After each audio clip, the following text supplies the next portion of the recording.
Students, आज का हमारा सेशन क्लास 10th के शेखावाटी मिशन के अति विश्वसनीय महत्वपूर्ण प्रश्नों का विश्लेषण करना रहेगा। आज का हमारा चैप्टर होगा मुद्रा और साख। ये जो चैप्टर है हमारा दो जो पॉइंट है उससे बना है, मुद्रा से और साख से। पहले हम मुद्रा को समझेंगे, प्रश्नोत्तर हल करने से पहले हम मुद्रा को समझेंगे कि मुद्रा क्या है। ये चैप्टर अपना थोड़ा सा हार्ड रहेगा लेकिन असंभव नहीं रहेगा, प्रयास करने से सब कुछ संभव है। मुद्रा का अर्थ है करेंसी, पैसे या धन के उस रूप को हम मुद्रा कहते हैं जिस रूप से दैनिक जीवन में क्रय और विक्रय किया जाता है, खरीदा और बेचा जाता है। इसमें सिक्के भी आते हैं और कागज़ के नोट भी आते हैं, दोनों आते हैं। आमतौर से किसी देश में प्रयोग की जाने वाली मुद्रा उस देश की सरकारी व्यवस्था द्वारा बनाई जाती है। जैसे भारत में माने तो हम रुपया है यहाँ मुद्रा। तो हम आगे देख लेते हैं। हमारा अंक विभाजन इस प्रकार से होगा, अपने जो प्रश्न होंगे वो इस प्रकार से होंगे कि प्रत्येक प्रश्न 2 अंक का होगा। कहने का मतलब इस चैप्टर से हमारे 2 जो अंक वाले प्रश्न होंगे, 2 नंबर वाले जो प्रश्न होंगे वो इस प्रकार से होंगे कि भारत में औपचारिक क्षेत्र में साख के किन्हीं 2 क्षेत्रों की व्याख्या कीजिए। साख के किन्हीं 2 क्षेत्रों। हमने मुद्रा का अर्थ देख लिया, अब हम साख का अर्थ भी देख लेते हैं, क्योंकि भारत में औपचारिक क्षेत्र में साख के किन्हीं 2 स्रोतों की व्याख्या करनी है। तो पहले हमें पता होना चाहिए साख क्या है।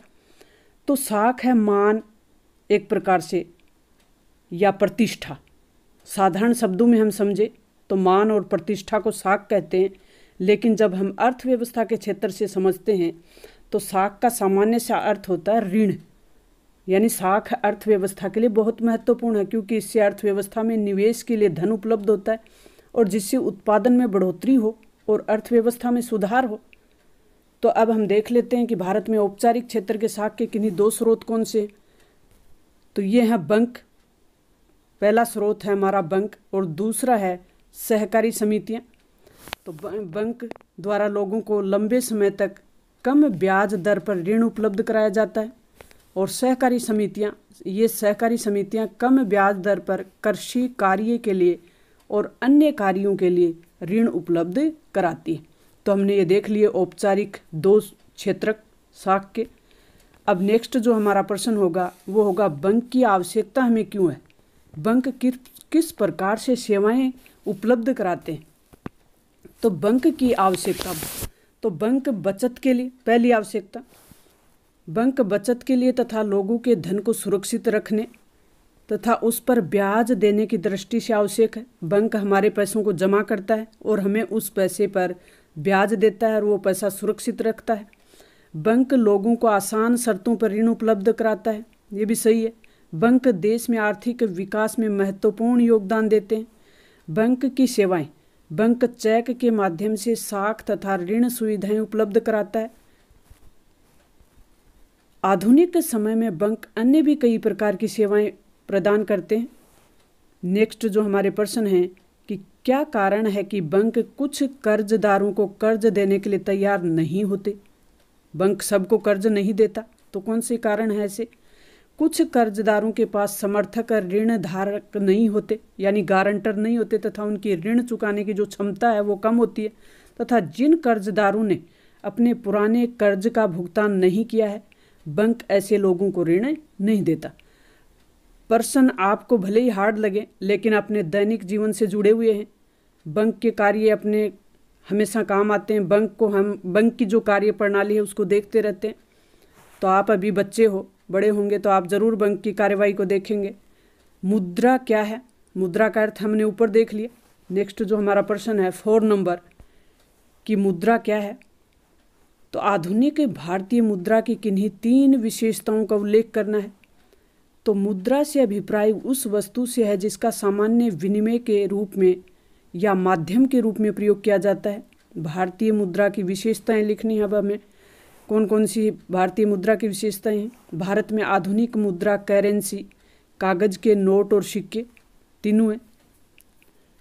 भारतीय रिजर्व बैंक भारतीय मुद्रा जारी करता है। छोटे अपने प्रश्न ऐसे भी आ सकता है, कौन जारी करता है और किस प्रकार से।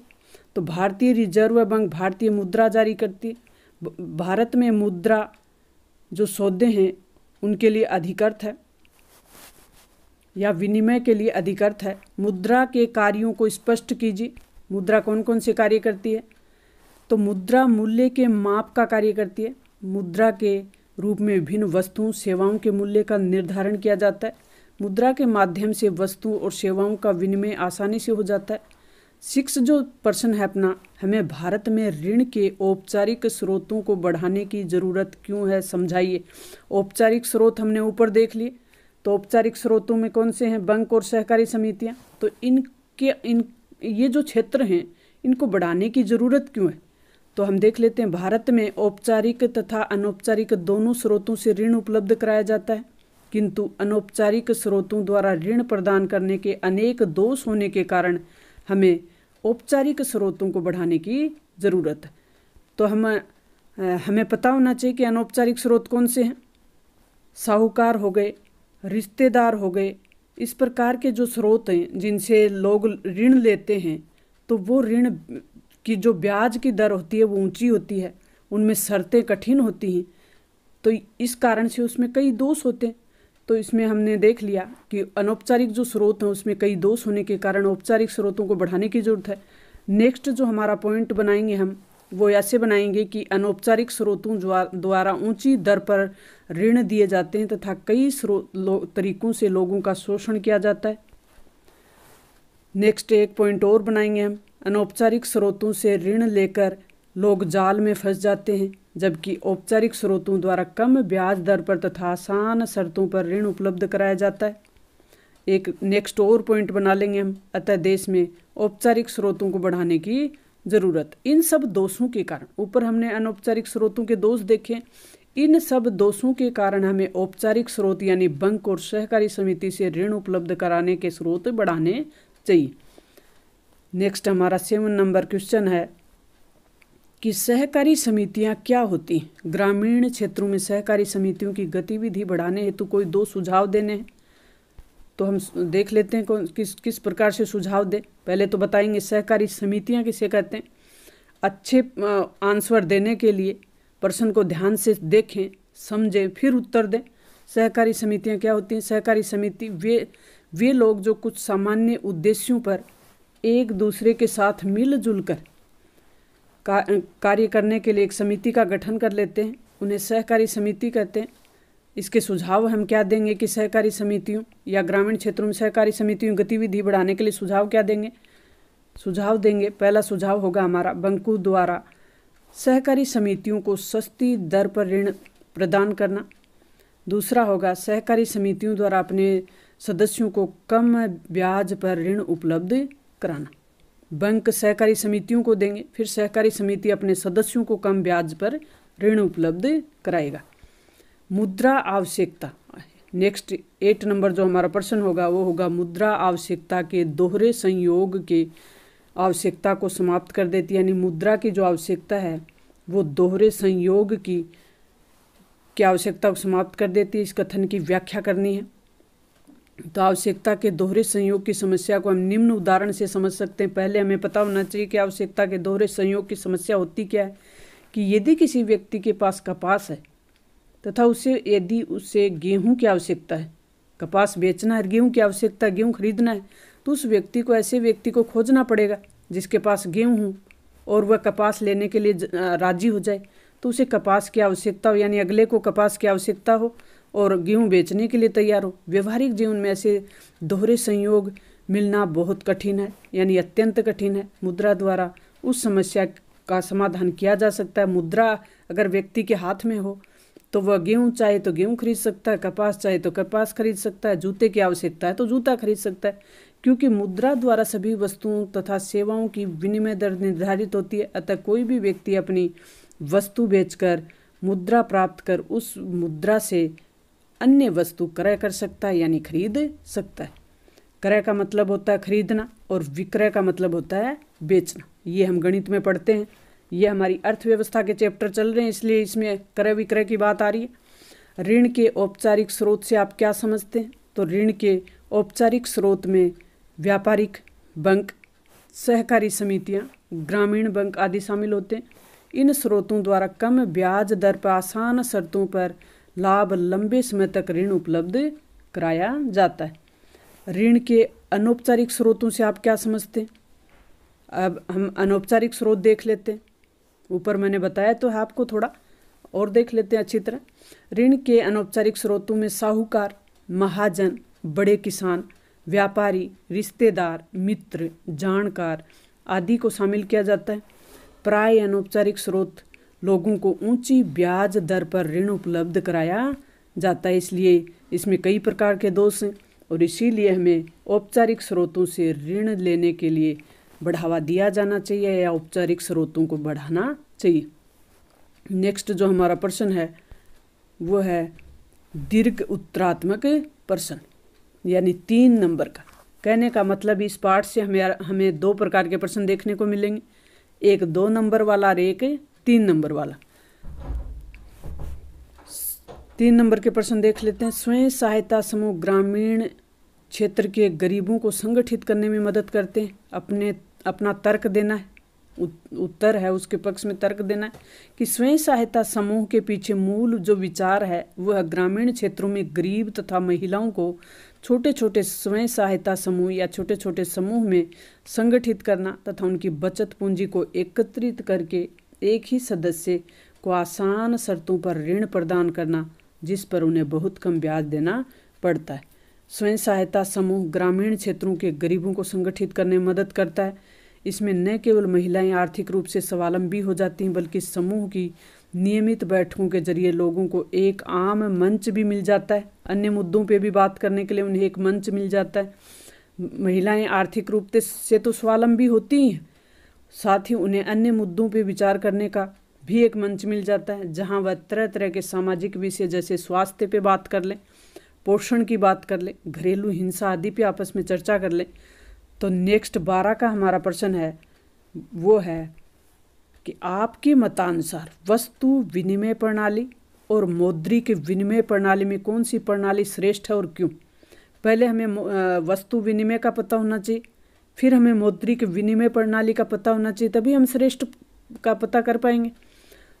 तो हम देख लेते हैं कि वस्तु विनिमय क्या है। मैं आपको बता दूं थोड़ा सा मोटा मोटा कि वस्तु विनिमय का मतलब होता है, अर्थ होता है कि वस्तु के बदले वस्तु, और मौद्रिक विनिमय का मतलब होता है मुद्रा के बदले वस्तु। किसी को मुद्रा दी यानी पैसे दिए और वस्तु ली, और वस्तु विनिमय का मतलब हुआ किसी से वस्तु ली और वस्तु ही दी। जैसे हमें कोई किताब चाहिए तो हम दूसरे को किताब ही दें, और मुद्रा विनिमय का मतलब हुआ कि हमें एक किताब खरीदनी है तो हमें उसको 50 रुपये दिए और किताब ले ली। मौद्रिक प्रणाली में मुद्रा का विनिमय किसी वस्तु या सेवा खरीदने के लिए आसानी से किया जा सकता है। जैसे एक जूता निर्माता कंपनी में जूता बेचकर गेहूं खरीदना चाहता है तो जूता के बदले मुद्रा प्राप्त करेगा और फिर उस मुद्रा का इस्तेमाल गेहूं खरीदने के लिए करेगा। दूसरी तरफ वस्तु विनिमय प्रणाली में मुद्रा का उपयोग किए बिना वस्तुओं का विनिमय होता है, तो वहाँ आवश्यकता का दोहरा संयोग उत्पन्न हो जाता है। मुद्रा आवश्यकताओं के दोहरे संयोग को खत्म कर देती है और विनिमय को आसान कर देती है। मुद्रा विनिमय प्रणाली में वस्तुओं का संग्रह मुद्रा के रूप में आसानी से किया जा सकता है। अतः स्पष्ट है कि विनिमय के मौद्रिक प्रणाली वस्तु विनिमय प्रणाली से श्रेष्ठ है। कहने का मतलब ये है कि वस्तु विनिमय प्रणाली में दोहरे संयोग की समस्या रहती है और वस्तु विनिमय में दोहरे संयोग की समस्या रहती है, और मुद्रा प्रणाली में या मुद्रा विनिमय में ऐसी समस्या खत्म हो जाती है। इसलिए मुद्रा विनिमय प्रणाली है वो श्रेष्ठ है वस्तु विनिमय प्रणाली से। भारतीय रिजर्व बैंक अन्य बैंकों की गतिविधियों पर किस तरह नज़र रखता है और ये ज़रूरी क्यों है? भारतीय रिजर्व बैंक की गतिविधि के बारे में बात कर रहे हैं हम, ये ज़रूरी क्यों है? तो भारतीय रिजर्व बैंक अपनी मौद्रिक नीति के माध्यम से अन्य बैंकों की गतिविधियों पर नज़र रखता है। सब बैंकों का हेड है रिजर्व बैंक, तो ये अन्य बैंकों की गतिविधियों पर नज़र रखता है। रिजर्व बैंक बैंक दर, न्यूनतम कोष अनुपात, रेपो दर आदि निर्धारित करता है। इसके माध्यम से अर्थव्यवस्था में मुद्रा पर नियंत्रण होता है। ये इसलिए ज़रूरी है कि देश में मुद्रा और साख की मात्रा में संतुलन बना रह सकता है। नियंत्रण के अभाव में बैंक अपनी मनमानी करने लगते हैं तथा अधिक लाभ लेने के लिए लोगों का शोषण करना शुरू कर देते हैं। अतः अन्य बैंकों एवं वित्तीय संस्थाओं पर रिजर्व बैंक का नियंत्रण आवश्यक है। तो बैंक अपनी मनमर्जी न कर सकें, लोगों का शोषण न कर सकें और मुद्रा और साख में संतुलन बना रह सके। ये 3 पॉइंट बनाएंगे हम। इसके लिए ज़रूरी है कि रिजर्व बैंक अन्य बैंकों की गतिविधियों पर नज़र रखे। भारत में करेंसी नोट कौन जारी करता है? बैंकों के कार्य बताने हैं। तो भारत में करेंसी नोट भारतीय रिजर्व बैंक जारी करता है। फिर हम बैंक के कार्य लिख देते हैं। भारत में बैंकों के प्रमुख कार्य निम्न हैं। तो जमा राशि को स्वीकार करना, बैंक का पहला काम है कि जो राशि जमा करवाई जा रही है उसको स्वीकार करता है। बैंकों द्वारा लोगों की राशि को बचत खाते, चालू खाते और सावधि खाता होता है उसमें उसके माध्यम से स्वीकार करता है। लोगों को ऋण प्रदान करता है। सेकंड जो हमारा पॉइंट होगा वो है लोगों को ऋण प्रदान करना। बैंकों द्वारा लोगों की आवश्यकताओं की पूर्ति के लिए ऋण प्रदान किया जाता है। साख निर्माण बैंकों द्वारा लोगों की जमा राशि को अन्य लोगों की आवश्यकताओं की पूर्ति के लिए ऋण के रूप में दी जाती है। तो इससे सीमित मुद्रा से ही देश के कई गुना साख का निर्माण हो जाता है। कोष का हस्तांतरण करना, बैंक का चौथा जो पॉइंट होगा कार्य में वो होगा कोष का हस्तांतरण करना। Bank cheque, draft, credit card, cash order आदि की सहायता से लोगों के खाते में मुद्रा का हस्तांतरण करते हैं, जिससे व्यक्तियों को नकद भुगतान की चिंता नहीं रहती। नेक्स्ट जो हमारा प्रश्न होगा 15 का, शहरी गरीबों और अमीरों के ऋणों में औपचारिक व अनौपचारिक साख के योगदान की तुलना करना है। शहरी गरीब और अमीरों के बीच ऋण के औपचारिक और अनौपचारिक। ऋण के औपचारिक स्रोत हमने देख लिए, अनौपचारिक स्रोत हमने देख लिए, तो इसका योगदान बताना है। औपचारिक क्षेत्र के ऋणों के सर्जन में भागीदारी बढ़ाने के लिए कोई 2 सुझाव देने। तो अब देख लेते हैं, हम तुलना करते हैं। पहले औपचारिक की तुलना में अनौपचारिक क्षेत्र के ज़्यादा ऋणदाता कहीं अधिक ब्याज वसूल करते हैं। ये हमने ऊपर देख लिया कि अनौपचारिक जो स्रोत हैं वो लोगों का शोषण करते हैं, ब्याज दर ज़्यादा लेते हैं। अनौपचारिक स्रोतों से ऋण लेना कर्ज लेने वाले को अधिक महंगा पड़ता है। सेकंड पॉइंट हो गया हमारा। शहरी गरीबों की कर्जों की 85% जो ज़रूरतें हैं वो अनौपचारिक स्रोतों से पूरी होती हैं, जबकि शहरी अमीरों के केवल 10% कर्ज ही औपचारिक स्रोतों से पूरे होते हैं। नेक्स्ट जो हमारा प्रश्न है वो है सुझाव वाला। इसी में हम सुझाव देंगे। 2 सुझाव मांगे हमें उत्तर में, तो 2 सुझाव देंगे। पहला हमारा सुझाव होगा कि गरीबों को विशेषकर महिलाओं को छोटे छोटे स्वयं सहायता समूह में संगठित करके उनकी बचत पूंजी को एकत्रित करके 1-2 वर्ष बाद यह समूह बैंक से ऋण लेने की योग्य हो जाता है, जिससे वह समूह बैंक से ऋण लेकर उसे अपने समूह के सदस्यों को उचित ब्याज पर कर्ज दे सके। सेकंड जो पॉइंट बनाएंगे वो होगा औपचारिक क्षेत्र में कुल ऋणों में वृद्धि हो तथा बैंक और सहकारी समितियों के गरीबों को मिलने वाले औपचारिक ऋण का हिस्सा बढ़ना चाहिए। नेक्स्ट जो हमारा पॉइंट होगा, प्रश्न होगा 16 नंबर, एक अर्थव्यवस्था में मुद्रा की भूमिका को स्पष्ट करना है। तो मुद्रा कौन कौन से कार्य करती है या कौन सी भूमिका निभाती है? तो विनिमय में मुद्रा की भूमिका, व्यापार में मुद्रा की भूमिका। थर्ड नंबर पॉइंट है बजट निर्माण में मुद्रा की भूमिका। फोर्थ है राष्ट्रीय आय के मापन में मुद्रा की भूमिका। उत्पादन में मुद्रा की भूमिका। नेक्स्ट जो हमारा प्रश्न होगा, जो चैप्टर होगा वो होगा शेखावाटी मिशन का 4th पार्ट अपना वैश्वीकरण और भारतीय अर्थव्यवस्था। ये अर्थव्यवस्था के चैप्टर हैं अपने। तो वैश्वीकरण, पहले हम वैश्वीकरण को समझते हैं, वैश्वीकरण और फिर भारतीय अर्थव्यवस्था। तो वैश्वीकरण विश्व की अर्थव्यवस्थाओं का आपस में जुड़ना वैश्वीकरण कहलाता है। और फिर ये वैश्वीकरण भारतीय अर्थव्यवस्था में क्या भूमिका निभाता है, इसके बारे में हमारा चैप्टर होगा। अंक विभाजन इस प्रकार से होंगे, वस्तुनिष्ठ प्रश्न होंगे 2 अंक के और 2 प्रश्न होंगे। अति लघुत्तरात्मक 1 अंक का होगा और 1 ही प्रश्न होगा। लघुत्तरात्मक में 2 अंक का होगा और 1 प्रश्न होगा। तो अब हम देख लेते हैं वस्तुनिष्ठ प्रश्न। विभिन्न देशों के बीच परस्पर संबंध और तीव्र एकीकरण की प्रक्रिया क्या कहलाती है? तो ये अभी हमने देखा है कि विश्व की अर्थव्यवस्थाओं का आपस में जुड़ना या एकीकरण होना की जो प्रक्रिया है वो वैश्वीकरण कहलाती है। तो डी नंबर का ऑप्शन हमारा सही हो जाएगा। फोर्ड मोटर कंपनी किस देश की बहुराष्ट्रीय कंपनी है?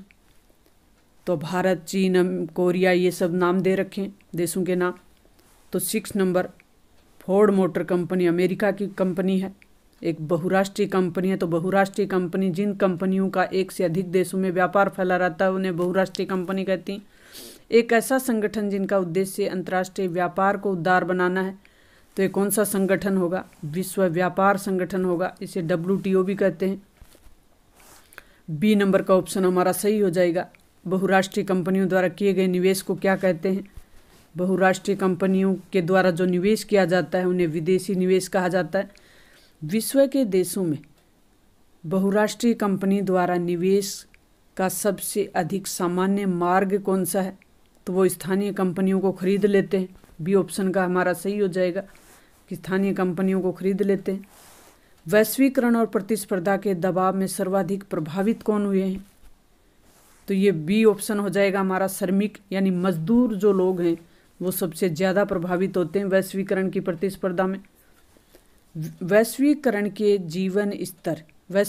ने जीवन स्तर में सुधार में सहायता पहुंचाई है। किसके जीवन स्तर को सुधारा है वैश्वीकरण ने? तो वैश्वीकरण का सबसे ज़्यादा जो प्रभाव हुआ है या लाभ हुआ है वो हैं विकसित देश, धनवान देश, यानी बी ऑप्शन सही हो जाएगा अपना। कारगिल फूड्स किस देश की बहुराष्ट्रीय कंपनी है? तो ये अमेरिका की है। कारगिल फूड्स बहुराष्ट्रीय कंपनी अमेरिकन कंपनी है एक। नेक्स्ट जो हमारा प्रश्न होगा 9 नंबर, सरकार द्वारा अवरोधों को हटाने की प्रक्रिया क्या कहलाती है? तो सरकार द्वारा उदारीकरण की जो प्रक्रिया है उसमें नियम और जो प्रतिबंध लगे होते हैं उनमें ढील दे दी जाती है। तो बी ऑप्शन हमारा सही हो जाएगा कि उदारीकरण की जो प्रक्रिया है वो सरकार द्वारा अवरोध और प्रतिबंध हटाने की प्रक्रिया होती है। तत्काल इलेक्ट्रॉनिक मेल, ईमेल किसके द्वारा भेजी जाती है? तो ये इंटरनेट द्वारा भेजी जाती है। अपना सी ऑप्शन सही हो जाएगा, इंटरनेट द्वारा। रिक्त स्थान की पूर्ति वाले प्रश्न हम हल कर लेते हैं। परिसंपत्तियों की खरीद में व्यय की गई मुद्रा क्या कहलाती है? परिसंपत्तियों की खरीद के लिए जो पैसे खर्च किए जाते हैं उन्हें निवेश कहा जाता है। हम खालिस्तान में निवेश भरेंगे। देश की अर्थव्यवस्था को विश्व की अर्थव्यवस्था के साथ जोड़ने वाली प्रक्रिया वैश्वीकरण कहलाती है। अभी हमने ऊपर देखा। खालिस्तान है कि प्रमुख उद्देश्य अंतर्राष्ट्रीय व्यापार के तौर तरीकों को सरल बनाता है। तो कौन सी संस्था है जो अंतर्राष्ट्रीय व्यापार के तौर तरीकों को सरल बना देती है? तो हमारी विश्व व्यापार संगठन, जिसको WTO भी कहते हैं। आयात पर कर का एक उदाहरण है व्यापार में अवरोध लगाना, आयात पे कर लगा देना या व्यापार में अवरोध या बाधा उत्पन्न कर देना। बहुराष्ट्रीय कंपनियों के उदय के पश्चात व्यापार विश्व स्तर पे होने लग गया है। व्यापार भरेंगे हम। बहुराष्ट्रीय कंपनियों की प्रक्रिया में मुख्य भूमिका कौन निभाता है? वैश्वीकरण। वैश्वीकरण के कारण ही बहुराष्ट्रीय कंपनियां एक देश से दूसरे देशों यानी एक से अधिक देशों में व्यापार करती हैं। वैश्वीकरण की प्रक्रिया को उत्प्रेरित करने वाला मुख्य कारक तकनीक है, यानी प्रौद्योगिकी जो है वो सबसे बड़ा कारक है कि इसके कारण वैश्वीकरण की प्रक्रिया तेजी से आगे बढ़ी है। भारत सरकार द्वारा सन 1991 में, खालिस्तान में हम भरेंगे सन 1991, तो यहाँ 1991 में भर देंगे कि विदेशी व्यापार और विदेशी निवेश पर से अधिकांश अवरोधों को हटा लिया गया। कहने का मतलब भारत ने 1991 में LPG को अपनाया। LPG जिसको क्या कहते हैं? लिबरलाइजेशन, प्राइवेटाइजेशन और ग्लोबलाइजेशन, उदारवाद, निजीकरण और भूमंडलीकरण, इसको 1991 में अपनाया। अब जो हमारे प्रश्न होंगे वो होंगे अति लघुत्तरात्मक प्रश्न। विदेशी निवेश किसे कहा जाता है? बहुराष्ट्रीय कंपनियों द्वारा किए गए निवेश को विदेशी निवेश कहा जाता है। नेक्स्ट जो हमारा प्रश्न होगा 2 नंबर, विदेशी व्यापार से आप क्या समझते हैं? 2 या अधिक देशों के मध्य होने वाले व्यापार को विदेशी व्यापार कहते हैं। उदारीकरण किसे कहते हैं? सरकार द्वारा व्यापार एवं निवेश पर से अवरोधों को हटाने की प्रक्रिया को उदारीकरण कहा जाता है। वैश्वीकरण से आप क्या समझते हैं? विभिन्न देशों के बीच परस्पर संबंध तीव्र जो एकीकरण की प्रक्रिया है, या कहने का मतलब विश्व की अर्थव्यवस्थाओं का आपस में जुड़ने की जो प्रक्रिया होती है उसे वैश्वीकरण कहते हैं। वैश्वीकरण से भारत को होने वाली एक हानि बतानी है कि वैश्वीकरण से भारत के लघु और कुटीर उद्योग हैं वो खत्म हुए हैं, उनका पतन हुआ है। लघु और कुटीर उद्योगों को, यानी छोटे जो उद्योग हैं उनको नुकसान हुआ है भारत में सबसे ज़्यादा। विश्व व्यापार संगठन की स्थापना क्यों की गई? WTO की स्थापना क्यों की गई? क्योंकि सदस्य देशों, विश्व के जितने भी देश हैं उनके बीच होने वाले व्यापार को के लिए व्यापार के जो नियम हैं उनको सरल बनाना, उनके लिए व्यापार नियम निर्धारित करने वाली जो संस्था है उसके रूप में WTO की स्थापना की गई। निजीकरण को परिभाषित करना है। 7 नंबर हमारा प्रश्न है, सरकार द्वारा निजी क्षेत्र से नियंत्रण हटाकर उसे जरूरी निर्णय लेने के लिए स्वतंत्र कर देना। कहने का मतलब यह है कि सरकारी जो क्षेत्र है उसको निजी हाथों में दे देना निजीकरण कहलाता है। सरकारें व्यापार अवरोध का प्रयोग किस लिए करती हैं? सरकारें व्यापार अवरोध का प्रयोग विदेशी व्यापार में वृद्धि या कटौती करने और देश में किस प्रकार की वस्तुएं कितनी मात्रा में आयात होनी चाहिए ये निर्णय करने के लिए कर सकती है। नेक्स्ट जो हमारा प्रश्न होगा 9 नंबर, वो होगा कि वैश्वीकरण की प्रक्रिया में मुख्य भूमिका कौन निभाता है? तो बहुराष्ट्रीय कंपनियां वैश्वीकरण की जो प्रक्रिया है उसमें मुख्य भूमिका निभाती है। लघुत्तरात्मक प्रश्न देख लेते हैं। पहला हमारा प्रश्न होगा, बहुराष्ट्रीय कंपनियां अन्य देशों में निवेश करने से पूर्व किन बातों को ध्यान में रखती हैं? तो बहुराष्ट्रीय कंपनियां जो बातों का ध्यान रखती हैं उनमें पहली बात है कि बाजार एकदम निकट हो। जहां भी कंपनी लगाई जा रही है वहां उसके निकट बाजार हो, ताकि वह जो उत्पादन किया जा रहा है उसको निकट बाजार में बेचा जा सके। कम लागत पे कुशल श्रमिक और अकुशल श्रमिक उपलब्ध हो जाएं। कम से कम मजदूरी में मजदूर मिल जाएं। उत्पादन के अन्य कारकों भी उपलब्ध हो जाएं। बिजली, पानी, जल आदि की उपलब्धता हो जाए। उस देश की सरकारी जो नीतियां हैं वो उस कंपनी के पक्ष में हो, ज़्यादा कठोर नहीं हो। इन सब बातों को बहुराष्ट्रीय कंपनियां ध्यान में रखती हैं। बहुराष्ट्रीय कंपनियों से आप क्या समझते हैं? इनके उद्देश्य क्या है? बहुराष्ट्रीय कंपनियों की परिभाषा मैं ऊपर कई बार बता चुकी हूँ कि एक से अधिक देशों में व्यापार करने वाली कंपनियां बहुराष्ट्रीय कंपनियां कहलाती हैं। तो उद्देश्य देख लेते हैं। अपने व्यापार का अंतर्राष्ट्रीय स्तर पर विस्तार करना, अधिक से अधिक लाभ कमाना इनका महत्वपूर्ण उद्देश्य या प्रमुख उद्देश्य रहता है। 3rd नंबर हमारा प्रश्न है वो है, बहुराष्ट्रीय कंपनियां विदेशों में किस तरह से निवेश करती हैं? बहुराष्ट्रीय कंपनियां निम्न बातों को ध्यान में रखती हैं। वे सीधे कारखानों की स्थापना कर सकती हैं। दूसरा, वे स्थानीय कंपनियों को खरीद भी सकती हैं। तीसरा जो पॉइंट होगा वह कई बार स्थानीय कंपनियों के साथ संयुक्त रूप से उत्पादन भी कर सकती हैं। नेक्स्ट जो हमारा 4 नंबर प्रश्न है वह भारतीय अर्थव्यवस्था में वैश्वीकरण के क्या प्रभाव पड़े समझाना है। वैश्वीकरण के प्रभावों को कि भारतीय अर्थव्यवस्था पर वैश्वीकरण के निम्नलिखित प्रभाव पड़े हैं। 4 पॉइंट होंगे अपने। पहला पॉइंट देख लेते हैं कि बड़े उद्योगों का विस्तार को अवसर मिला है, कि बड़े उद्योगों का विस्तार हुआ है। उपभोक्ताओं को कम कीमत पर अधिक गुणवत्ता की वस्तुएं मिली हैं। 3rd नंबर है, बहुराष्ट्रीय कंपनियों के आगमन से रोजगार के अवसर भी सर्जित हुए हैं। ये पॉजिटिव पॉइंट हैं तीनों। अब नेगेटिव पॉइंट देख लेते हैं। देश के कुटीर और छोटे उद्योगों का पतन हुआ है, ये हमारा नेगेटिव पॉइंट है, नकारात्मक है। श्रमिकों के हितों को संरक्षण नहीं हुआ, यानी श्रमिकों का शोषण हुआ है।